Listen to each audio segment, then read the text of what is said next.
তো hello guys, কেমন আছো তোমরা? তো ফাইনালি আজকে আমি চলে এসেছি সাঁকচর বাবন পীরের মেলায়। তো এখানে দেখতে পাচ্ছ খুবই সুন্দর একটা কারেন্টের নাগরদোলা এসছে, যেটা তো দেখে আমার মনটাই ভরে গেল। ভাবলাম এক্ষুনি আমি কারেন্টের নাগরদোলায় উঠবো, বাট একটু ঘোরাঘুরি করে আমরা সোজা এগিয়ে গেলাম কারেন্টের নাগরদোলার দিকে। এরম ঘুরলে কি নৌকা পান না? এখন ঘুরবে না তো, হ্যাঁ?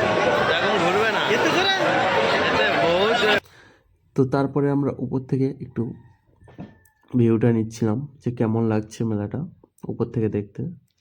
তো খুবই সুন্দর লাগছে মেলাটা, পুরো মেলাটা দেখা যাচ্ছে কারেন্টের নাগরদোলার উপর থেকে। নিচেই ব্রেক ডান্সটাও সেই লেভেলের সুন্দর লাগছিল ওপর থেকে দেখতে। তো আমার সঙ্গে ছিল আমার বোনাই। তো আমার বোনাই তো যখন নাগরদোলা ঝুলছিল তখন সেই যে ভয় পেয়েছে, তোমাদেরকে গাইস কী বলে বোঝাবো। আমি তো ঝুলতে ঝুলতে ভিডিও বানাচ্ছিলাম, ভয়ও লাগছিল বাট খুব মজাও পাচ্ছিলাম।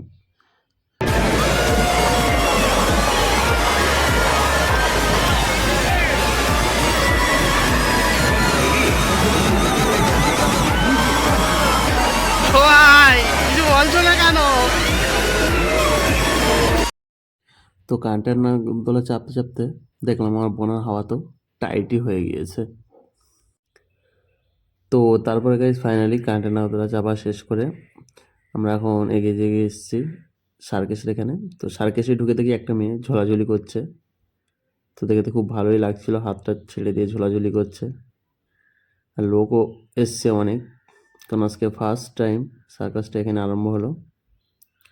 সেই জন্য বেশিরভাগ লোক সব পাশেই ঢুকেছে, যেমন আমরাও ফ্রিতেই এসেছি পাশ নিয়ে, কোনো টিকিট কাটিনি। তো তার জন্য বেশ ভালোই লাগছিল। আমার মেয়েটা ঝোলাঝুলি করছিল, দেখতে দেখতে কিছুক্ষণ থাকলাম।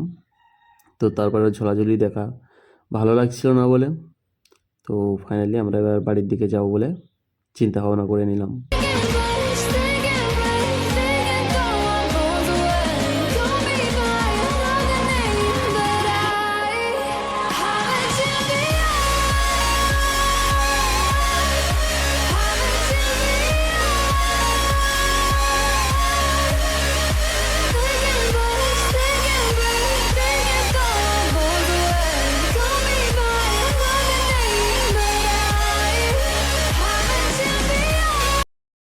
তো ফাইনালি গাইস আজকের ভিডিও ছিল এই পর্যন্ত। আবার দেখার জন্য কোনো নেক্সট ভিডিও। তো টাটা, বাই বাই।